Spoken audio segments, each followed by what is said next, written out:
নমস্কাৰ গল্প শুনোৱা সকলে স্বাগতম জনাইছোঁ। আজি আমি আপোনালোকলৈ আগবঢ়াইছোঁ সঞ্জীৱ চট্টোপাধ্যায়ৰ ৰচিত বিখ্যাত বাংলা উপন্যাস জনাৰ্দনৰ জৰ্দাৰ কৌটোৰ অসমীয়া ভাঙনি জনাৰ্দনৰ জৰ্দাৰ টেমা। সদ্যহতে আমি প্ৰথম দুটা অধ্যায়হে আপোনালোকলৈ দুটা খণ্ডত আগবঢ়াম। আপোনালোকে আদৰি ল'লে আমি পিছৰ খণ্ডবোৰো লাহে লাহে দি থাকিম। এই উপন্যাসখন কিন্তু মোৰ নিজৰ হ'লে বৰ ভাল লাগে। শিশু মনৰ চিন্তাৰ ওপৰত ভিত্তি কৰি লিখা ইয়াৰ বৰ্ণনাই যেন মোক উভতাই লৈ যায় সেই তাহানিৰ শিশুকালটোলৈ বুলি। আহকচোন আমি একেলগে আৰম্ভ কৰোঁ সেই উভতনি যাত্ৰা আমাৰ সেই সোণোৱালী শৈশৱলৈ বুলি। ভাঙনি আৰু গল্পপাঠ মই দীপা ভাগৱতী। এয়া আমাৰ আজিৰ নিবেদন জনাৰ্দনৰ জৰ্দাৰ টেমা উপন্যাসৰ প্ৰথম অধ্যায় যত দোষ নন্দ ঘোষ।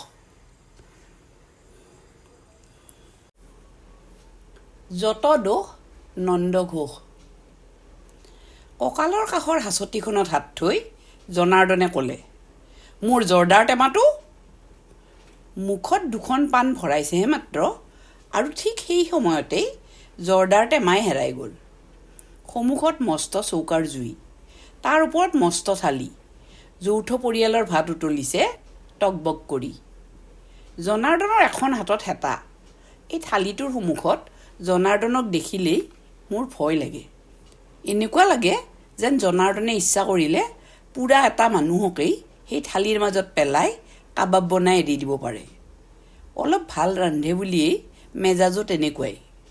জৰ্দাৰ টেমাটো ক'ত আছে তুমি জানা? ৰঙা ৰঙা চকু দুটা ডাঙৰ কৰি জনাৰ্দনে মোক এনেকৈ প্ৰশ্ন কৰিলে ভাৱ হ'ল যেন ময়েই তাৰ কঁকালৰ পৰা খুলি নিছোঁ।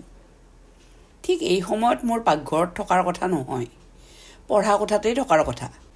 অলপ আমসত্বৰ লোভতহে আহি পৰিছিলোঁ। কোনোমতেই পঢ়াত মন বহা নাছিল। কেৱল ভিতৰৰ পৰা কোনে যেন কৈছিল, ঐ কালি ৰাতিৰ আমসত্ব মোক আৰু অলপমান খোৱা না। মই এবাৰ ধমকি দিলোঁ, নহ'ব এতিয়া আমসত্ব নহ'ব। তোমাৰ কাৰণে মই এই পুৱাই পুৱাই চুৰি কৰিবলৈ গৈ ধৰা পৰি মৰিম নেকি? এতিয়া পঢ়, পৰীক্ষা আহিছে নহয়। এই শুন, পুৰুই আলেকজেণ্ডাৰ চাহাবক কি কৈছে? বাদ দে তোৰ আলেকজেণ্ডাৰ, আগতে আমসত্ব অলপ অলপকৈ ছিঙি জিভাত পেলাইছা। ক'ত তোৰ পুৰু, ক'ত তোৰ আলেকজেণ্ডাৰ? নহ'ব ভাই, তোমাৰ চলনাত ইমান সহজে মই নুভুলোঁ। বহুতবাৰ বিপদত পৰিছোঁ। মই এতিয়া পঢ়িম। আলেকজেণ্ডাৰে পুৰুক সুধিলে, তুমি কেনে ব্যৱহাৰ আশা কৰা? ৰজাৰ পৰা ৰজাই যেনেকুৱা ব্যৱহাৰ আশা কৰে। অলপমান আমসত্ব দে না ভাই, জ্বলাই মাৰিলে দেই। ব'ল চাওঁ ক'ত তোৰ আমসত্ব।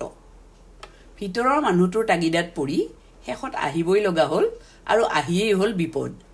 জৰ্দাৰ টেমা গ'ল হেৰাই। মই ভাল মানুহৰ নিচিনাকৈ ক'লোঁ, নাই নাজানোতো। নাজানা? জনাৰ্দনে যেন ধমকিহে দিলে। তুমি নাজানা যদি কোনে জানে? সেইটোও নাজানো।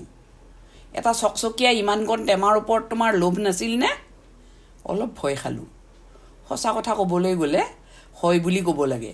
হয় বুলিলে কথাটো বহুত দূৰলৈ যাব। জনাৰ্দনে নখ চয় কৰিহে এৰিব।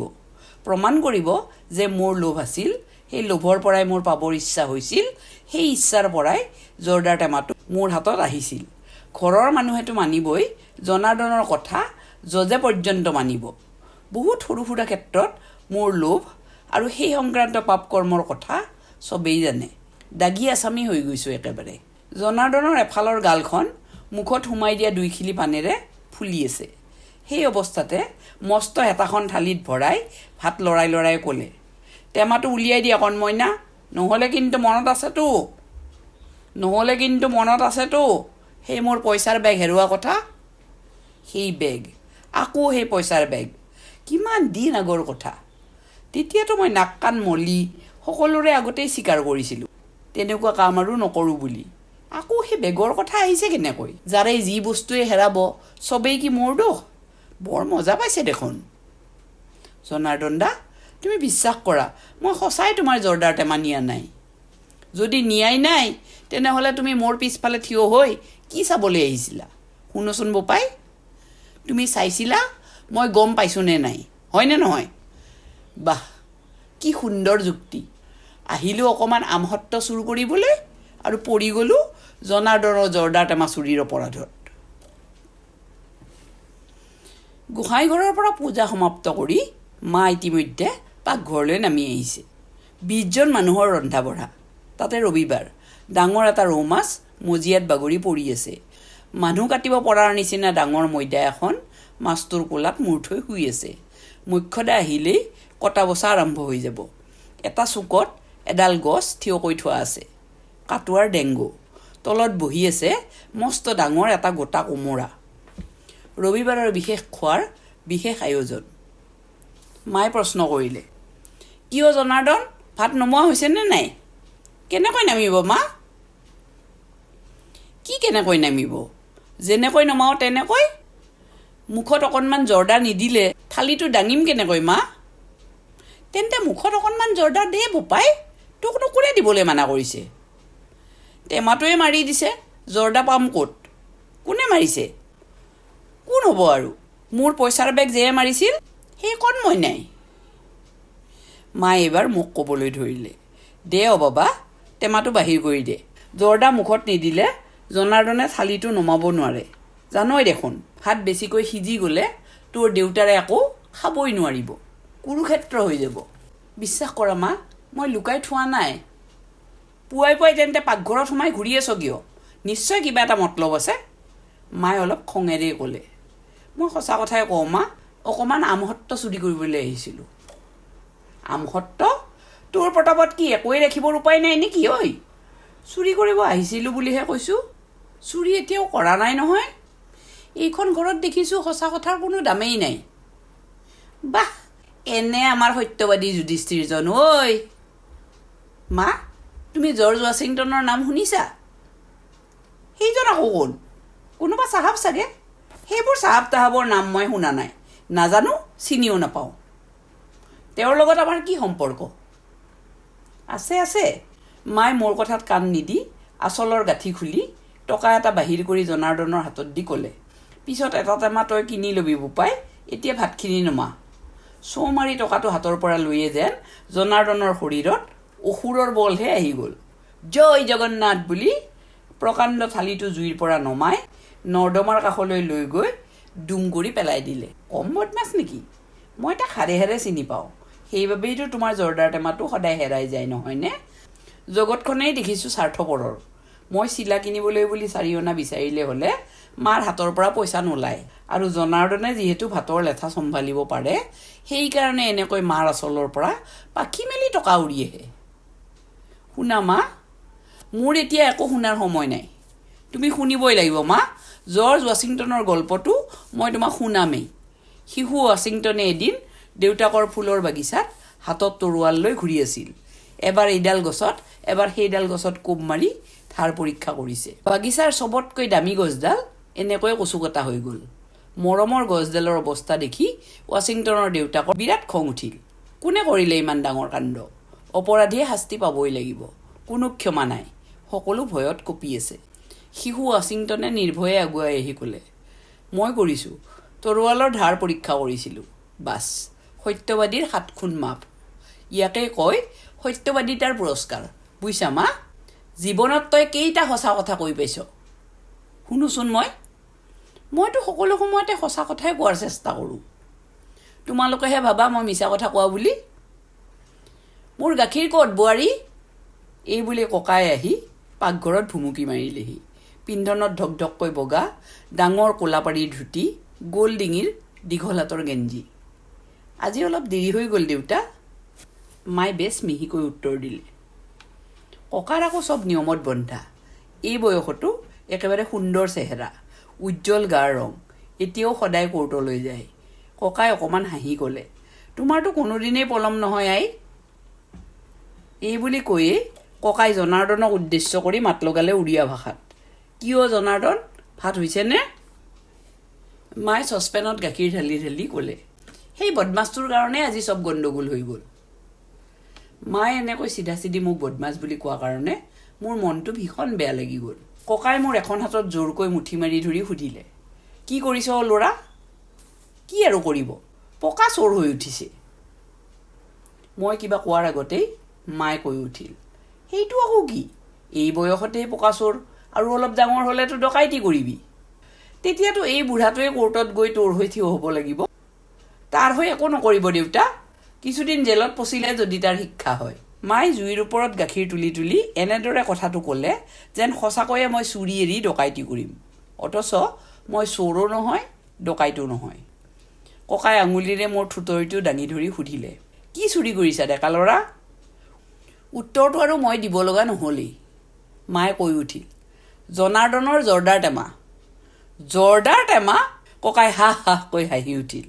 ইমান বৰ মূল্যৱান বস্তু থাকোঁতে চুৰি কৰিছা সামান্য জৰ্দাৰ টেমাটোহে? পিছে ককা, তুমি অকণমান খাইছা নেকি? মই চুৰি কৰা নাই ককা, তাৰ জৰ্দাৰ টেমা সদায় হেৰায়, কেৱল মাৰ পৰা টকা লোৱাৰ বুদ্ধি। ককাই নাকটো মুখৰ আগত আনি ক'লে, অলপ হাঁ কৰাচোন। মই হাঁ কৰি ককাৰ নাকত অলপ বতাহ এৰিলোঁ। ককাই নাকটো দূৰলৈ নি ক'লে, বাহ, সুন্দৰ গোলাপৰ গোন্ধ। কিমান খাইছা ককা? জৰ্দাৰ কোবত মূৰ ঘূৰিব যে। ঘূৰা নাই? মই খোৱাই নাই, ঘূৰিব কেনেকৈ? গোলাপৰ গোন্ধটো তেন্তে আহিল কেনেকৈ? ককাৰ ওকালতি জেৰা। এতিয়া সঁচা কথা ক'ব গ'লে ক'ব লগা হয় যে মাৰ গাৰুৰ তলৰ পৰা অলপ পইচা লৈ ৰাতিপুৱাই গোলাপী ৰেউৰি খাই বহি আছোঁ।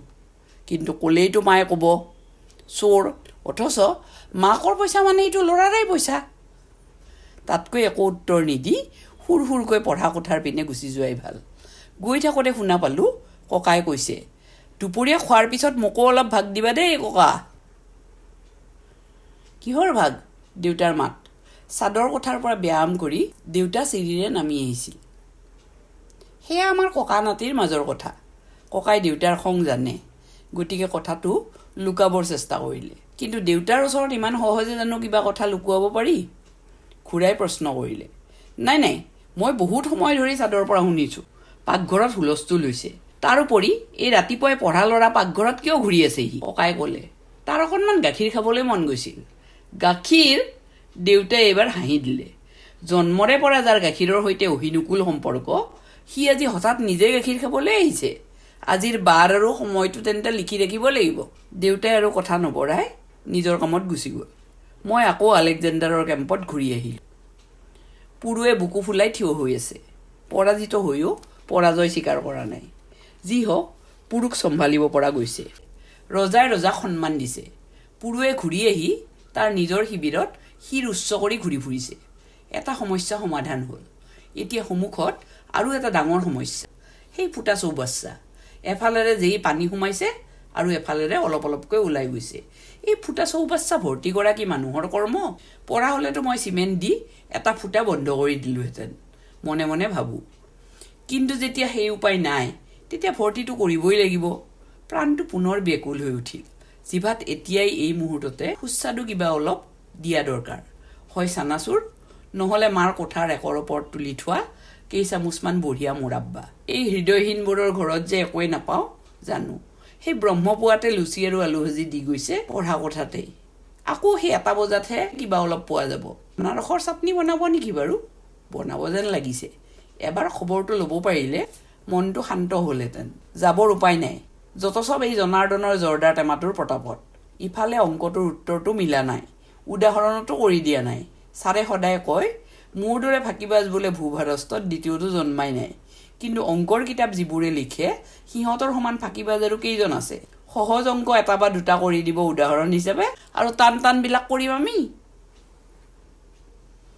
মনঃসংযোগ কৰাৰ উপায় আছে। ফেচ ফেচ শব্দ শুনিয়ে গম পাইছোঁ সন্মুখৰ আকাশত বিপুলৰ ময়ূৰপংখী উৰিছে।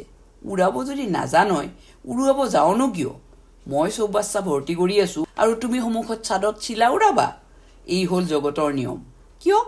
দেশত ইমান আইন হৈছে, এনেকুৱা এখন আইন কৰিব নোৱাৰিনে যে এটা চুবুৰীৰ চব ল'ৰাই একেলগে পঢ়িব, একেলগে খেলিব, এজনে পঢ়িব আৰু এজনে চকুৰ আগতে লোভ দেখুৱাই চিলা উৰাব? এয়া কেনেকুৱা কথা? এইয়া ইয়াৰ পৰা চকু তুলিলে দেখা পাইছোঁ সন্মুখৰ ঘৰৰ পাৰ্থই এয়াৰ গান দি চৰাই মাৰিছে। সেয়া বাতুলে মধুৰিআম গছৰ আগত বহি কেঁচা কেঁচা মধুৰি চোবাই আছে। মই কিবা এটা কৰিবলৈ গ'লেই লগে লগে মা, দেউতা, ককা, বৰদেউতা, আনকি জনাৰ্দন পৰ্যন্ত সকলোৱে হৈচৈ লগাই দিয়ে। চিলা? চিলা উৰাবৰ সময় জীৱনত বহুত পাবি আগতে লিখা পঢ়া শিকি ডাঙৰ হ মাৰ বল সেয়াও মাৰ বাকচত তলা মৰা বিচাৰিলে ক'ব ডাঙৰ হ পাঁচ টাচ কৰি উঠি খেল না কোনেও মানা নকৰে তোক সাধুৰ কিতাপ লৈ বহিলেই চবেই ক'ব পিছত পঢ়িবলৈ বহুত সুযোগ পাবি এতিয়া পঢ়া কিতাপ পঢ় ডাঙৰ হৈ দেউতাৰ দৰে যেতিয়া মোৰ দাড়ি গোফ গজিব তেতিয়া যেন মই চাদত উঠি কেচ কেচ শব্দ কৰি চিলা উৰাম ফিল্ডত গৈ গুলি লৈ গাব্বু পিল খেলিম চবেই স্বাৰ্থপৰ জগতখনেই স্বাৰ্থপৰৰ জগত মনটো এতিয়া উদাস হৈ গ'ল এই মন লৈ আৰু একো কৰিব পৰা নাযাব চৌবাচ্চাত পানী সোমাওক আৰু ওলাওক মোৰ এই মন লৈ আৰু একো কৰিব নোৱাৰোঁ এতিয়া অলপ আমহত্ব পালে বেয়া নাছিল কিন্তু পাকঘৰত যে কঢ়া পহৰা কেতিয়া যে 10টা বাজিব নীলা আকাশৰ পিনে চাওঁতে চকুত পৰিল ৰামদাৰ পাৰৰ জাক খুব উৰিছে কলা পাৰটোৱে যে কি পাক খাই খাই ঘূৰিছে বাহ বিপুলৰ ময়ূৰপংখীটো এইবাৰ বহুত উৰিছে দেখোন হাৰে এয়া কি মোৰ কাণত কোনে হাত দিছে ডাঙৰ ডাঙৰ নোম থকা হাত ডিঙিটো ঘূৰাব পৰা নাই বৰ দুখ পাইছোঁ যে দুখ পাবৰ কাৰণেইতো ধৰিছোঁ এই তোমাৰ পঢ়া হৈছে বান্দৰ দেউতাৰ মাত পঢ়িয়ে আছোঁতো বুৰঞ্জী পঢ়া শেষ এয়া চোৱা অংক কৰিছোঁ দেউতাই কাণখন ভালকৈ পকাই পকাই ক'লে পুৱাৰ পৰা কেইবাৰ উঠা হৈছে মাত্ৰ এবাৰ লাগিলে মাক সোধা জনাৰ্দনৰ জৰ্দাৰ টেমা কোনে নিছে মই নিয়া নাই বিশ্বাস কৰা জৰ্দাৰ টেমালৈ মই কি কৰিম কি কৰিবা মোৰ নচিৰ টেমালৈ সেইবাৰ কি কৰিছিলা তেতিয়া বছৰেকীয়া পৰীক্ষা আছিল পুলকে কৈছিল অকণমান দিলে টোপনি ভাঙি যাব এতিয়া নিশ্চয় সেই পুলকেই কৈছে অলপ অলপ জৰ্দা খালে এই গোবৰ ভৰ্তি মূৰটোত অংকৰ বুদ্ধি আহি যাব হয়নে কাণখনত ধৰি দেউতাই ইচ্ছামতে জোকাৰি দিলে মোৰ চকুৰে পানী ওলাই গ'ল পুলকৰ সৈতে মোৰ 3 মাহ নমতি চলি আছে সি একো কোৱা নাই জৰ্দাৰ টেমাৰ কথা মই নাজানো তোমাক মই খানা তালাচ কৰিম প্ৰথমতে বুকুৰ পকেট এসোপামান জলছবি ওলাল যত মানে পইচা নষ্ট ইমান পইচা পাইছে ক'ত কোনে দিছে শুনোচোন এইবোৰ কিনা নহয় পৰেশদাই দিছে বুজিছোঁ এইবোৰ চব কিতাপতে লগাবা তাৰমানে বেড টেষ্ট দেউতাই চোলাৰ ছাইড পকেট বিচাৰিলে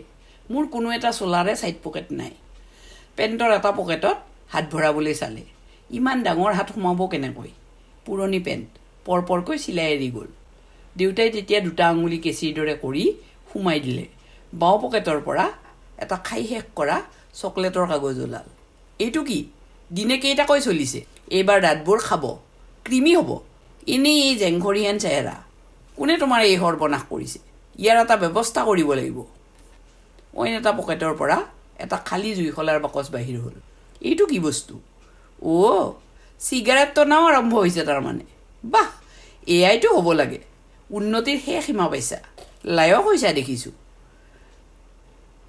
মই বিভিন্ন ধৰণৰ জুইশলাৰ বাকচ জমা কৰি আছোঁ হবি চাওঁ মোৰ নাকৰ কাষত হাঁ কৰি বতাহ এৰিলোঁ এইটো জৰ্দাৰ গোন্ধ ভৰভৰকৈ ওলাইছে চি এয়া কি অধপতন সেয়া জৰ্দাৰ গোন্ধ নহয় গোলাপী ৰেউৰীৰ গোন্ধ ৰাতিপুৱা খাইছিলোঁ তোমাৰ কোনো কথাই মই বিশ্বাস নকৰোঁ যত চব বেয়া ল'ৰা লগ লাগি তুমি অধপাতে গৈছা এই চুবুৰীৰ পৰা গুচাব নোৱাৰিলে তুমি একেবাৰে নষ্ট হৈ যাবা হাই বংশৰ এই মাত্ৰ একেটাই ল'ৰা চেয়াৰ নহয় পীড়া নহয় মজিয়াতেই মূৰত হাত দি বহি পৰি দেউতাই দীঘল হুমুনিয়াহ কাঢ়িছে আৰু হাই কৰিছে এনেকুৱা সময়তে ককা আহি ওলাল এয়া কি এনেকৈ বহি আছা যে কি হৈছে অংক পাৰা নাই নেকি মূৰটো দুহাতেৰে হেঁচি ধৰি থাকিয়েই দেউতাই ক'লে অংক নোৱাৰিলে বুজিলোহেঁতেন যে এদিন পাৰিব এই জন্মত নোৱাৰিলেও অহা জন্মত পাৰিব অংকৰ মূৰ লৈ চবেইটো নাহে তেন্তে কি হৈছে একেবাৰে ধ্বংস হৈ গৈছে এয়া চাওক পকেটৰ পৰা ওলাইছে জুইশলাৰ বাকচটো দেউতাই দলি মাৰি সন্মুখৰ মজিয়াত পেলাই দিলে ককাই হালি লৈ আচৰিত কিবা এটা দেখাৰ দৰে চাই ক'লে জুইশলা বাহ তাৰপিছত পোন হৈ সুধিলে খালী নে ভৰ্তি খালী ৰক্ষা খালী যেতিয়া ভয় কৰিব লগা একো নাই অগ্নিকাণ্ডৰ সম্ভাৱনা নাই উত্তেজিতভাৱে দেউতাই ক'লে আপুনি বুজা নাই কিয় চিগাৰেট খোৱাত ধৰিছে ডেইলি 10টা 20টা চিগাৰেট চলিছে বন্ধু বান্ধৱ বহুত গোট খাইছে দেখিছেনে এই বয়সতে উদ্দুতা কেনেকুৱা ক'লা একো ক'ব লগা নাই মোৰ। লিভাৰ বেয়া বুলি দেউতাই নিজেই হোমিঅ'পেথিক ঔষধ দিছে। আৰু এটা জুইশলা বাহ ওলাওঁতেই চিগাৰেট খোৱাৰ কথা আহি গ'ল কেনেকৈ? ককাই ক'লে, এয়া দেখিছোঁ তোমাৰ লেজুতেই সৰ্পভ্ৰম। এটা জুইশলাৰ বাহে চিগাৰেট খোৱা প্ৰমাণ নকৰে। এই কথা কোনো জজেই নামানিব। মই আজি 40 বছৰে ওকালতি কৰিছোঁ। দেউতাই বহি থাকিয়ে ক'লে, জনাৰ্দনৰ জৰ্দাৰ টেমাটো ৰাতিপুৱাই গিলি বহি আছে। থপাত আৰু জৰ্দাৰে পূৰা মত্ত। দেখিছেনে নাই? অকণো মূৰো ঘূৰা নাই, ভৰিও থৰক বৰক হোৱা নাই। তাৰমানে ভিতৰি কিমান দিনৰ অভ্যাস। ককাই বিৰাট এটা সমস্ত ঘৰ কপোৱা হাঁহি মাৰি ক'লে, আৰে তাৰ মুখত গোলাপী ৰেউৰীৰ গোন্ধ। তুমি দেখিছোঁ তিলকে তাল কৰিছা। Making mountain of a molehill. ককাই মোৰ পিনে ঘূৰি ক'লে, যোৱা তুমি এইটো কোঠাৰ পৰা যোৱা। তোমাৰ ৰবিবাৰৰ ডিউটি আৰম্ভ কৰি দিয়া। ইংগিতেৰে ককাই বুজাই দিলে দেউতাক তেওঁ মেনেজ কৰিছে। ৰবিবাৰৰ ডিউটি মানে হ'ল ফেডাৰ ডাষ্টাৰ দি ককাৰ আইনৰ কিতাপৰ ধূলি জোকাৰা। পুৰস্কাৰ হ'ল 2টা মস্ত মস্ত সন্দেশ।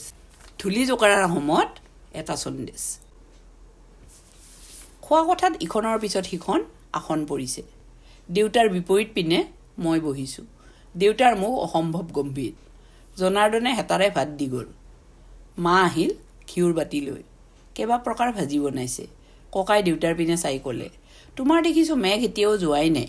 দেউতাই ক'লে, কিছুমান মেঘ আছে সহজে নাযায়। মোৰ ভৱিষ্যত অত্যন্ত অন্ধকাৰ। ককাই মুখত এগৰাহ ভাত সোমাই ক'লে, বাহ বঢ়িয়া গুণ দেখোন। এইবাৰ ৰেচনত বাচমতি দিছে বোধহয়। নে কি কোৱা বোৱাৰী? মায়ে ক'লে, নাই এনেই সাধাৰণ চাউল।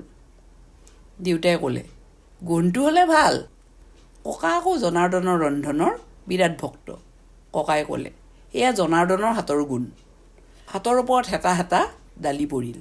ককাই ভাতৰ লদা ভাঙি যেই ভাত সানিবলৈ ওলাল, ভাতৰ পাহাৰৰ পৰা চকমকীয়া কিবা এটা বাহিৰ ওলাই আহিল। এটা মজলীয়া আকৃতিৰ টেমা। 2টা আঙুলিৰে তুলি ধৰি ককাই কৈ উঠিল, এইটো কি?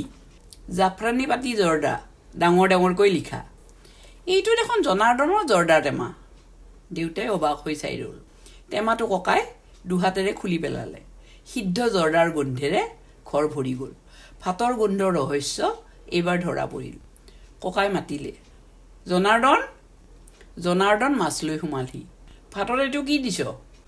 জনাৰ্দনে অবাক হৈ অলপ সময় চাই ৰ'ল। তাৰপিছত তামোলৰ দাগ লগা দাঁতকেইটা বাহিৰ কৰি একমুখ হাঁহিৰে ক'লে, মোৰ জৰ্দাৰ টেমা বাবু ক'ত আছিল?